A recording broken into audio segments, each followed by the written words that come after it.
Assalamualaikum warahmatullahi wabarakatuh. Halo semuanya. Perkenalkan, kami dari kelompok L. Di sini kami akan membahas mengenai pengaruh air hujan asam terhadap lingkungan dan produktivitas pertanian. sebelumnya. Perkenalkan, nama saya Adi Maira. Perkenalkan, saya Islahutini Putri. Perkenalkan, nama saya Risyal Joiska Pakpahan. Perkenalkan, nama saya Gita Lisa Hetinufus. Perkenalkan, nama saya Salsabila Eka Aprilia. Dan selamat menyaksikan. Hujan asam adalah fenomena alam yang terjadi ketika air hujan memiliki tingkat keasaman yang lebih tinggi dari normal. Kondisi ini disebabkan oleh polusi udara akibat aktivitas manusia, terutama pembakaran bahan bakar fosil, zat pencemaran seperti sulfur dioksida dan nitrogen dioksida. Bereaksi dengan uap air di atmosfer membentuk asam sulfat dan asam nitrat. Hujan asam memiliki dampak buruk bagi lingkungan seperti merusak ekosistem air, hutan, dan tanah. Selain itu, hujan asam juga dapat merusak bangunan dan monumen serta membahayakan kesehatan manusia.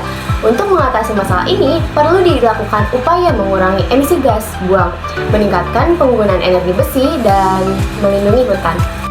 Baik, di sini saya akan menjelaskan apa penyebab dari air hujan asam. Air hujan asam disebabkan oleh peningkatan konsentrasi gas-gas berbahaya seperti sulfur dioksida dan nitrogen oksida di atmosfer. Nah, gas-gas ini dihasilkan dari aktivitas manusia seperti pembakaran bahan bakar fosil, kendaraan motor, dan juga industri. Nah, sulfur dioksida dan nitrogen oksida ini akan bereaksi dengan uap di udara untuk membentuk asam sulfurik dan asam nitrat. Ketika air hujan turun, asam-asam ini terbawa bersama air hujan dan juga menyebabkan pH air hujan menjadi lebih rendah dan bersifat asam. Air hujan dan asam ini dapat merusak lingkungan seperti tanaman, bangunan, dan juga kualitas air. Dampak dari hujan asam itu sendiri dapat mempengaruhi baik aktivitas manusia maupun lingkungan hidup. Partikel kecil dari senyawa berbahaya dalam hujan asam dapat menyebar di udara. Jika terhirup secara berlebihan, dapat menyebabkan gangguan pernapasan seperti asma, bronkitis, atau pneumonia.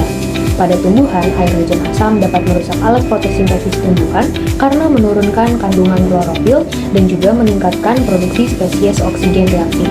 Hal ini menyebabkan bidang pertanian terkena dampaknya, yaitu menurunkan produktivitas tanaman. Berikut beberapa teknik terbaru dalam mengelola limbah.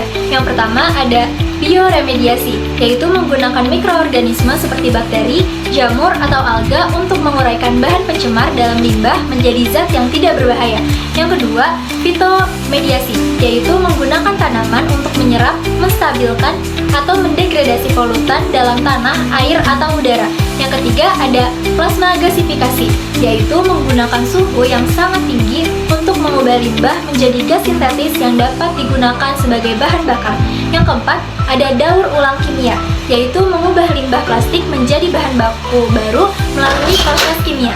Yang kelima ada teknologi membran, yaitu menggunakan membran semi-permeable untuk memisahkan zat-zat terlarut dalam air limbah.